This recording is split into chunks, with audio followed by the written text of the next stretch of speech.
So our program that was funded is called Getting Ahead in a Just Getting By World.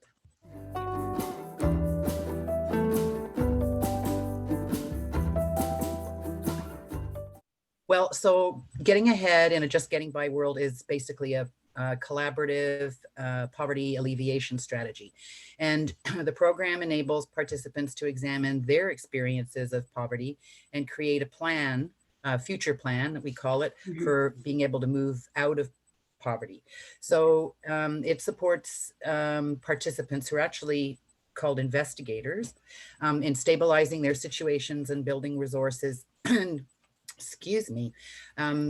capital, and it puts the concepts, tools, and relationships in the hands of people so that they can make a difference in their own lives, providing opportunities to build financial, emotional, social resources, intentional relationships, and then to be able to build that future plan for economic stability.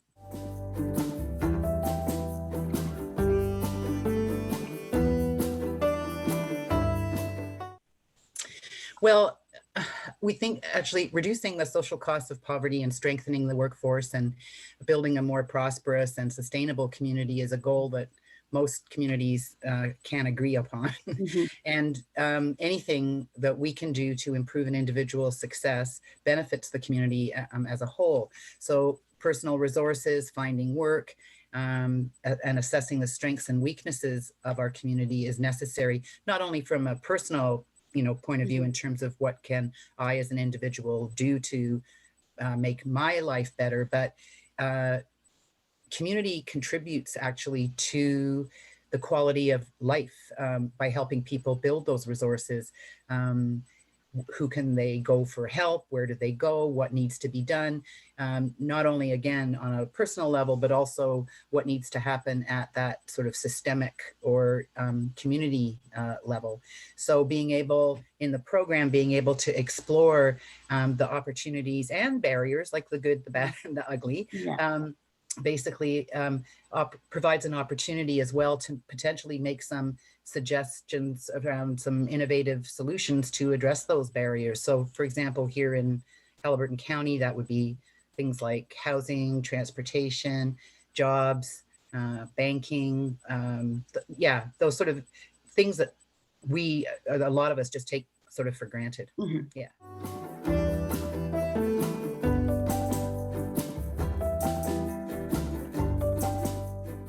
Well,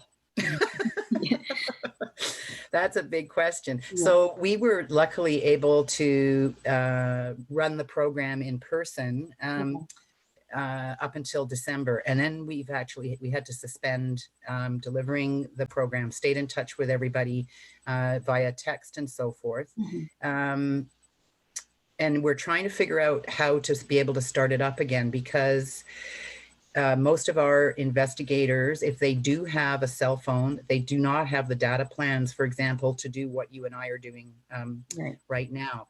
So we actually received just last week, actually, a very generous and anonymous donation of 8 fully loaded 50 gigabyte data plan phones, so that we can, if we have to, be able to, well, we're providing the phones to our participants anyway, but to be able to conduct the rest of the program via Zoom.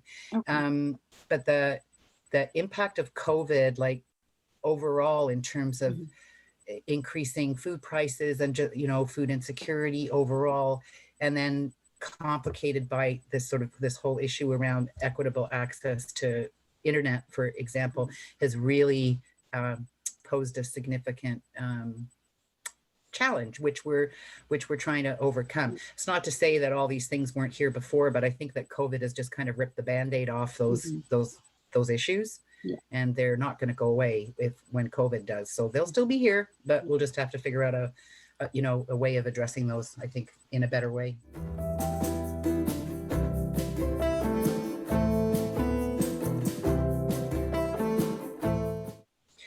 Wow. Well, here in Haliburton County, we have a really good rep, I think, for being really collaborative at the best of times. And I think that the pandemic has really brought out that strength and ability, with the, the quick formation of a number of sort of round tables, if you want to call them that, so that we can all talk to each other, figure out who's doing what, who's got the resources to take care of, whatever issues have been identified, like the ones that I just mentioned, food insecurity, access, and it's been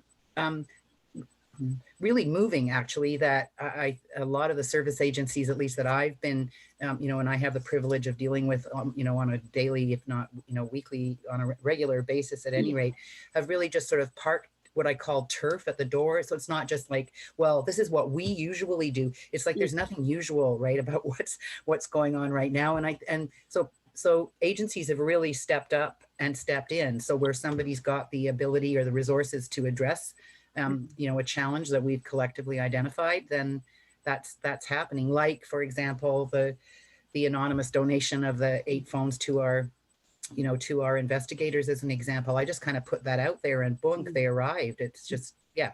So it's great, right? Yeah. And that's the upside of things.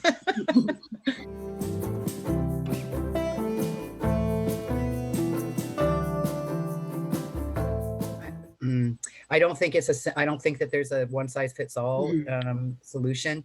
As we know, these are all really complex issues, and they're all interrelated. And so, we could put a big, I think, umbrella over it to call that, poverty and, insecure or lack of resources. And each of those issues are not standalone. It's like, you put them all together, and if you lose, you don't have enough money for food, you don't have enough money to pay rent, you can't, get your kids into childcare. Anyway, one of those things kind of doesn't come through, and it's like a stack of cards. Everything just kind of comes crumbling down. And I think, the isolation that's been caused again by our lockdowns, which I don't disagree with, have just made things even more difficult for people who need ongoing support to be able to actually access those. A huge increase in domestic violence, and these are not good results of what's been going on. And it's complicated, and that sounds so trite, but it is incredibly complicated. It's not simple by any stretch.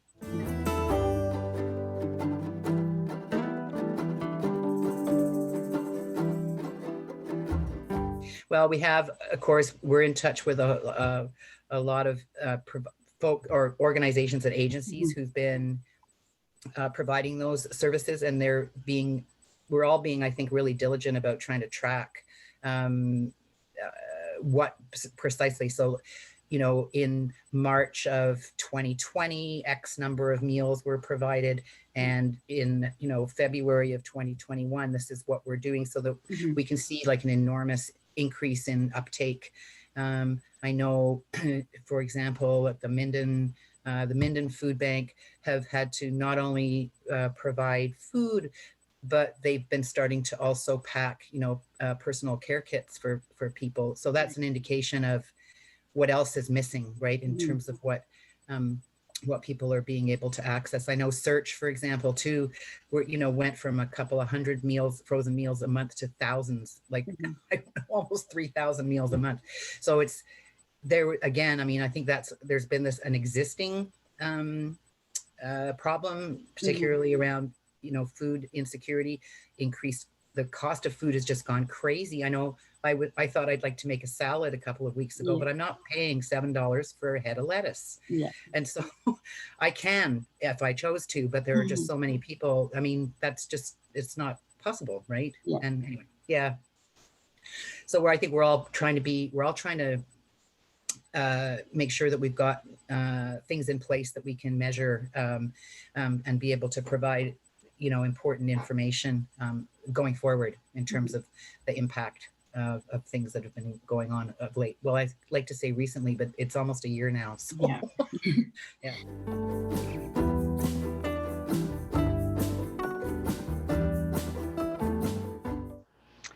Oh, wow. This group, they are the most amazing group of of people. And what I think well, actually, I was just chatting with somebody last week who was just saying that actually they're really missing the connection with one another, to be able to offer support, exchange information. I mean, wow, like when we all get together, the information and, oh, did you know that? Or no, I didn't. And how did you find that out?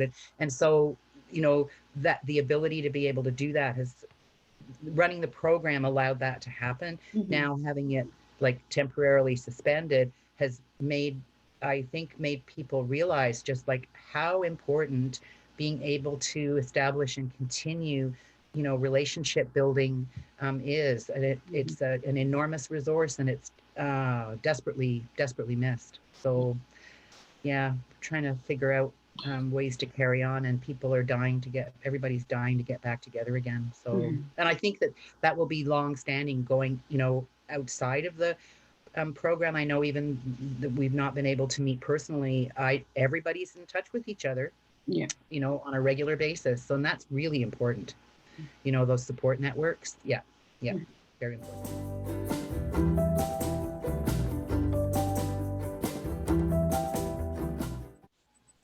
Yeah, I just wish that this kind of funding was an ongoing, that could be an ongoing commitment to, especially to fund programs such as this that I think are so worthwhile, and ultimately benefit not only the individuals who participate in the program, but also community as a whole.